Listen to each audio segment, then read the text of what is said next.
ನಮಸ್ಕಾರ. ಈ ದಿನಕ್ಕೆ ಸ್ವಾಗತ. ನಾನು ಜಿಎಂ ಪವಿತ್ರ. ಸರ್ಕಾರಿ ಆವರಣದಲ್ಲಿ ಖಾಸಗಿ ಸಂಘಟನೆಗಳು ಕಾರ್ಯಕ್ರಮ ನಡೆಸಬೇಕು ಅಂತಂದ್ರೆ ಅನುಮತಿ ಪಡಿಬೇಕು ಅನ್ನುವಂಥ ಸರ್ಕಾರದ ನಿರ್ಧಾರ ರಾಜಕೀಯ ವಲಯದಲ್ಲಿ ಭಾರಿ ಚರ್ಚೆಗೆ ಕಾರಣ ಆಗಿತ್ತು.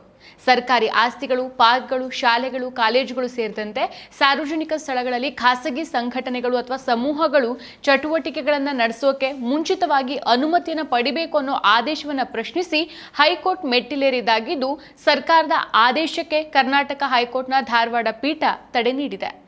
ಖಾಸಗಿ ಸಂಘಟನೆಗಳು, ಸಂಸ್ಥೆಗಳು ಸರ್ಕಾರಿ ಸ್ಥಳಗಳಲ್ಲಿ ಕಾರ್ಯಕ್ರಮಕ್ಕೆ ಅನುಮತಿ ಪಡಿಬೇಕು ಅಂತ ಸರ್ಕಾರದ ಆದೇಶದ ಪ್ರತಿ ಬಂದಿರೋದು RSSಗೂ ಅನ್ವಯಿಸಿತ್ತು. RSS ಕೂಡ ಇದರ ಹೊರತಾಗಿ ಇರಲಿಲ್ಲ. ಈ ಸಂಬಂಧ ಇದು ಕೋರ್ಟ್ ಮೆಟ್ಟಿಲೇರಿದ್ದು ಇದೀಗ ಧಾರವಾಡ ಪೀಠ ಸೂಚನೆಯನ್ನು ಹೊರಡಿಸಿದೆ. ಸರ್ಕಾರದ ಈ ಸರ್ಕಾರಿ ಜಾಗಗಳಲ್ಲಿ ಖಾಸಗಿ ಸಂಘಟನೆಗಳು ಯಾವುದೇ ಕಾರ್ಯಕ್ರಮಗಳಿಗೆ ಅನುಮತಿ ಪಡಿಬೇಕು ಅನ್ನೋ ಆದೇಶದ ವಿರುದ್ಧ ಧಾರವಾಡ ಕೋರ್ಟ್ನಲ್ಲಿ ಕೇಸ್ ಸಲ್ಲಿಕೆಯಾಗಿದ್ದು, ನ್ಯಾಯಾಲಯ ತಡೆಯಾಜ್ಞೆಯನ್ನು ನೀಡಿದೆ.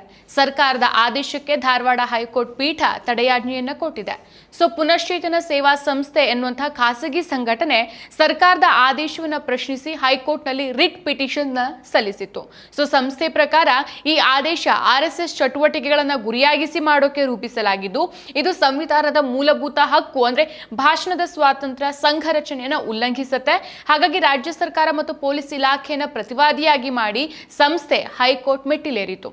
ಇದು RSS ಬ್ಯಾನ್ ಚರ್ಚೆಯ ಹಿನ್ನೆಲೆಯಲ್ಲಿದ್ದು, ಖಾಸಗಿ ಸಂಘಟನೆಗಳ ಚಟುವಟಿಕೆಗಳನ್ನು ನಿಯಂತ್ರಿಸುವಂತಹ ಆದೇಶ ರಾಜಕೀಯ ದ್ವೇಷದಿಂದ ಬಂದಿದೆ ಅಂತ ಆರೋಪಿಸಲಾಗಿದೆ.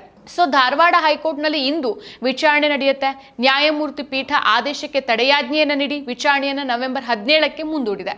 ಸರ್ಕಾರದ ವಕೀಲರಿಗೆ ಅಕ್ಟೋಬರ್ 29ಕ್ಕೆ ತಕರಾರು ಅಂದ್ರೆ ಕೌಂಟರ್ ಅಫಿಡವಿಟ್ ಸಲ್ಲಿಸೋಕೆ ಸೂಚನೆಯನ್ನ ಕೊಡಲಾಗಿದೆ. ಈ ಆದೇಶ RSS ಚಟುವಟಿಕೆಗಳನ್ನು ನಿರ್ಬಂಧಿಸುವ ಉದ್ದೇಶವನ್ನ ಹೊಂದಿದೆ ಅಂತ ಸಂಸ್ಥೆ ವಾದಿಸಿದೆ. ಹೈಕೋರ್ಟ್ ಈ ವಾದವನ್ನ ಆಲಿಸಿ ತಡೆಯನ್ನ ನೀಡಿದ್ದು, ಆದೇಶದ ಜಾರಿಗೆ ತಾತ್ಕಾಲಿಕವಾಗಿ ಸ್ಥಗಿತಗೊಂಡಿದೆ. ಸರ್ಕಾರದ ಆದೇಶಕ್ಕೆ ಹೈಕೋರ್ಟ್ನ ನ್ಯಾಯಮೂರ್ತಿ M. ನಾಗಪ್ರಸನ್ನ ಅವರಿದ್ದಂಥ ಪೀಠ ಈ ಮಧ್ಯಂತರ ತಡೆಯಾಜ್ಞೆಯನ್ನು ನೀಡಿತು. ಇನ್ನು ಸಚಿವ ಪ್ರಿಯಾಂಕ್ ಖರ್ಗೆ RSS ಚಟುವಟಿಕೆಗಳನ್ನು ಸಾರ್ವಜನಿಕ ಸ್ಥಳಗಳಲ್ಲಿ ನಿರ್ಬಂಧಿಸುವಂತೆ ಪತ್ರವನ್ನು ಬರೆದಿದ್ರು. ಇದರ ಬೆನ್ನಲ್ಲೇ ಸರ್ಕಾರಿ ಆಸ್ತಿಗಳನ್ನು ಬಳಸುವ ಖಾಸಗಿ ಸಂಘಟನೆಗಳಿಗೆ ಮುಂಚಿತವಾಗಿ ಅನುಮತಿ ಕಡ್ಡಾಯಗೊಳಿಸುವಂತ ಆದೇಶವನ್ನ ಸರ್ಕಾರ ಹೊರಡಿಸಿತ್ತು. ಈ ಆದೇಶದಲ್ಲಿ ಸರ್ಕಾರಿ ಆಸ್ತಿ ಅಂದ್ರೆ ಭೂಮಿ, ಕಟ್ಟಡ, ಪಾರ್ಕ್, ಆಟದ ಮೈದಾನ, ನೀರು ತಡೆಗಳು ಇವೆಲ್ಲವುಗಳನ್ನ ಬಳಸೋಕೆ ಸಂಬಂಧಿತ ಅಧಿಕಾರಿಗಳಿಂದ ಮುಂಚಿತವಾಗಿ ಅನುಮತಿ ಪಡಿಬೇಕು ಅಂತ ಉಲ್ಲೇಖಿಸಲಾಗಿತ್ತು.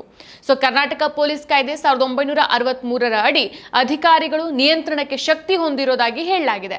ಆದರೆ ಪುನಶ್ಚೇತನ ಸೇವಾ ಸಂಸ್ಥೆ ವಾದ ಅಂತಂದ್ರೆ ಈ ಆದೇಶ ಸಂವಿಧಾನದ 19(1)A ಭಾಷಣ ಸ್ವಾತಂತ್ರ್ಯ ಮತ್ತು 19(1)C ಸಂಘ ರಚನೆ ಹಕ್ಕುಗಳನ್ನು ಉಲ್ಲಂಘಿಸುತ್ತೆ. ಇದು RSS ನಂತಹ ಸಂಘಟನೆಗಳ ಚಟುವಟಿಕೆಗಳನ್ನು ಗುರಿಯಾಗಿಸಿ ರಾಜಕೀಯ ದ್ವೇಷದಿಂದ ಬಂದಿದೆ ಅಂತ ಆರೋಪ ಮಾಡಿದ್ದಾರೆ. ಈಗ ರಾಜ್ಯ ಸರ್ಕಾರದ ಆದೇಶಕ್ಕೆ ನ್ಯಾಯಮೂರ್ತಿ M. ನಾಗಪ್ರಸನ್ನ ಅವರಿದ್ದಂಥ ಹೈಕೋರ್ಟ್ ಪೀಠ ಮಧ್ಯಂತರ ತಡೆ ನೀಡಿ ಆದೇಶ ಹೊರಡಿಸಿದೆ. ರಾಜ್ಯ ಸರ್ಕಾರ ಗೃಹ ಇಲಾಖೆ ಹುಬ್ಳಿ ಕಮಿಷನರ್ಗೆ ಹೈಕೋರ್ಟ್ ನೋಟಿಸ್ ಅನ್ನು ಕೊಟ್ಟಿದೆ.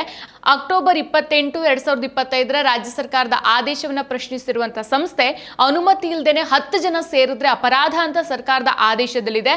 ರಸ್ತೆ, ಪಾರ್ಕ್, ಮೈದಾನ, ಕೆರೆ ಇತ್ಯಾದಿಗಳ ಪ್ರವೇಶಕ್ಕೆ ನಿರ್ಬಂಧವನ್ನ ವಿಧಿಸಿದೆ.